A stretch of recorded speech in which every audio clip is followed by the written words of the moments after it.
Okay, ayun guys. So today is Sunday na ba? Sunday, May 5, 2024 na. So kagabi, nilinisan natin si Bolt, no? So today, syempre kakalinis lang natin sa kanya. Ang gagawin natin ay susubukan nating alisin yung mga gasgas niya.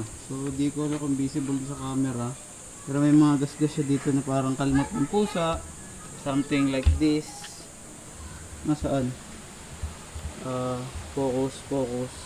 Basta may mga gasgas yan, papapokus ko na lang sa aking sexy camera woman. Ayan siya.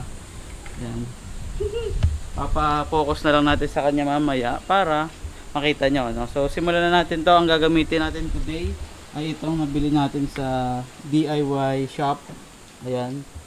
The Micro Magic Scratch Remover. No? So natry ko na siya. Wala naman nangyaring masama sa pintura. Siguro 3 weeks ago na. So gamitin ulit natin ngayon para luminis siya. Tsaka ito pala, yung mga nasa ilalim ng door handle, yan, marami yung mga gasgas, no? So, try nating alisin para maging balik alindog ulit si Bolt, no?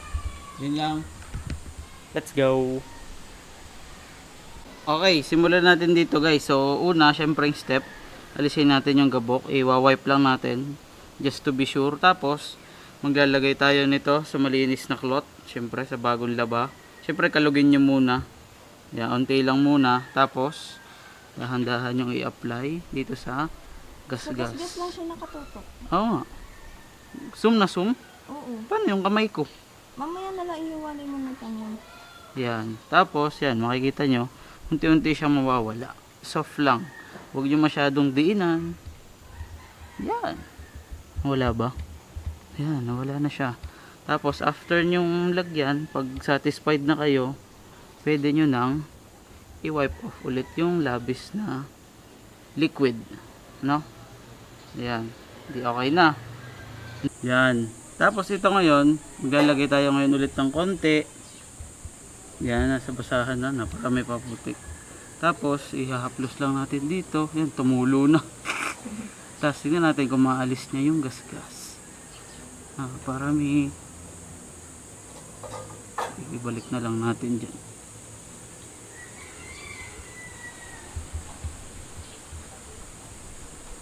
Yan, okay naman. Oh, may tumatawag sa akin camera woman. Okay, so yun guys, may nangyari kanina. Something happened habang video kami. So tutuloy ko lang siguro siya some other time. So yan, ngayon nandito tayo ulit sa Lotus. Kasama si Bolt. Nandun si Winnie kasama ang kanyang friends. So yan, mag video lang tayo dito. Tapos itatry ko i-edit doon sa nakuha nating laptop. No? So let's go, montage.